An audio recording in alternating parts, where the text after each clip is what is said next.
प्रेमानंद महाराज जी हो या अनिरुद्ध जी हो, जो उनके द्वारा बयान दिए गए हैं उसको लेकर काफी राजनीति हुई है। जो लड़के को राजनीति क्या, गंदगी हुई है, राजनीति नहीं हुई है, इस राजनीति नहीं कहते, ये गंदगी हुई है। असल में प्रेमानंद जी ने या अनिरुद्धाचार्य जी ने जो कहा उसमें एक बाल बराबर भी झूठ नहीं था, उसमें कोई झूठ तो था नहीं। तो जो लोग वास्तव में वैसे हैं जैसा उन्होंने बताया, उन लोगों को बहुत मिर्चें लगी, वो लोग चिढ़ गए और वो लोग इनका इस पे जो है बकवास कर रहे हैं। इन बातों में कोई तथ्य नहीं है। स्वामी जी ने भी और अनिरुद्धाचार्य जी ने भी बिल्कुल सही कहा, उनकी इस बात में बाल बराबर भी गलती नहीं है। स्वामी जी मुजफ्फरनगर में कावड़ यात्रा चली, हरिद्वार से गंगा जल लेकर कावड़ पहुंचे जी। उसके बाद स्वामी यशवी महाराज के द्वारा अभियान चलाया नेम प्लेट वाला। उसके बाद रक्षाबंधन का त्योहार आया, उन्होंने रक्षाबंधन में भी अपील की कि कोई भी जो मुस्लिम दुकानदार है उनसे राखी ना खरीदे। बिल्कुल सही अपील की, मैं इसका समर्थन करता हूँ। बल्कि त्योहारों पे ही क्यों, मुसलमानों से कोई भी चीज़ हिंदुओं को नहीं खरीदनी चाहिए, मुसलमानों से कोई उठबैठ हिंदुओं को नहीं रखना चाहिए, मुसलमानों से कोई संबंध हिंदुओं को नहीं रखना चाहिए।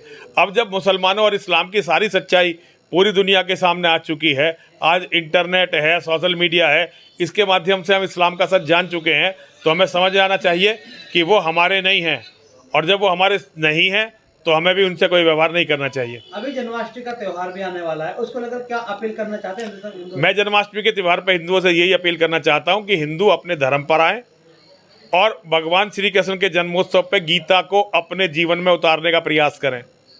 भगवान श्री कृष्ण की भक्ति का कोई अर्थ नहीं है यदि आप गीता के को अपने जीवन में ग्रहण नहीं करते।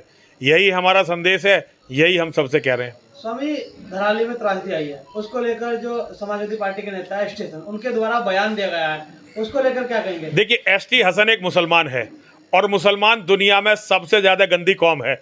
अगर जो एस टी हसन ने कहा है इस पे अगर इसे वो देखा जाए तो सबसे पहले मुसलमानों को तो जन्म ही अपने बाप दादाओं के मंदिरों को तोड़ के हुआ है, तो सबसे पहले तो इन मुसलमानों को ही गारत हो जाना चाहिए।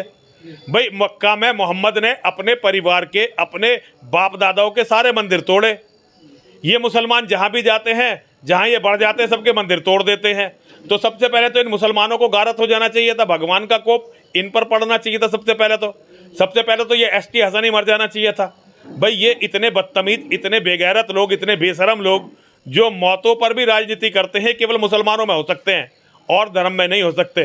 कहीं भी आज तक हमने किसी हिंदू को मुसलमानों की किसी भी तरह, ऐसा नहीं है कि मुसलमान नहीं मरते, ये हज यात्रा में बहुत सारे मर जाते हैं, अलग अलग जगह मर जाते हैं। हमारे यहाँ तो जो हिंदुओं के मंदिर में जो दुर्घटनाएं होती हैं वो इनके द्वारा होती हैं, ज़्यादातर में ये पीछे होते हैं। वो तो हमारे यहाँ जांच नहीं होती, वरना ये अपराधी निकले। हमने आज तक, हमसे ज़्यादा कट्टर हिंदू पूरी धरती पर कोई नहीं है, लेकिन हमने मुसलमानों की किसी भी त्रासदी के लिए, किसी भी त्रासदी पर उनका मजाक नहीं उड़ाया। लेकिन ये तो देखिए, ये तो गंदे लोग हैं, परजीवी लोग हैं, दूसरों को खाकर जिंदा रहने वाले, दूसरों की लाशों को खाकर जिंदा रहने वाले लोग, नरभक्षी, ये ऐसी बात करते रहेंगे। इनका कोई औचित्य है ही नहीं इस दुनिया में। अच्छा, डिम्पल यादव जो है मस्जिद में गई हैं, उसको लेकर विवाद है। एक मौलाना ने उनको बताया कि नंगी वहाँ पे बैठी थी। देखिए, मौलानाओं की उनकी अपनी गंदगी है ना उनकी आंखों में, इसीलिए तो वो अपने घर की औरतों को बिल्कुल पर्दे में रखते हैं और घर के अंदर ही बलात्कार कर लेते हैं। पर्दे में रखते हैं और घर के अंदर ही बलात्कार कर लेते हैं, और दूसरों की औरतों को भूखा देखते हैं भेड़ियों की तरह। डिम्पल जैसे अच्छे कपड़े पहनने वाली महिलाएं भारत में हिंदुओं में बहुत कम हैं। डिम्पल यादव बहुत अच्छी बेटी है, वो बहुत अच्छे शालीन कपड़े पहनती हैं। मैंने कभी भी उनके कपड़ों में कोई खराबी आज तक नहीं देखी। लेकिन जो मौलाना ये कह रहे हैं, वो मौलाना अच्छी तरह से जानते हैं वो क्या हैं, और वो भूखे भेड़िए हैं, दरिंदे हैं। उनके लिए तो हर औरत, वो बुर्के में किसे छोड़ रहे हैं?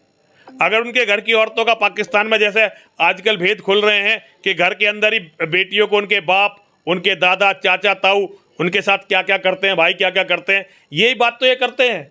तो इनकी नज़र में गंदगी है, ऐसे मौलानाओं को कुचल देना चाहिए। लेकिन देश की राजनीति है, फिर भी मैं उन लड़कों को धन्यवाद देता हूं जिन्होंने इस मौलाना को पीटा है।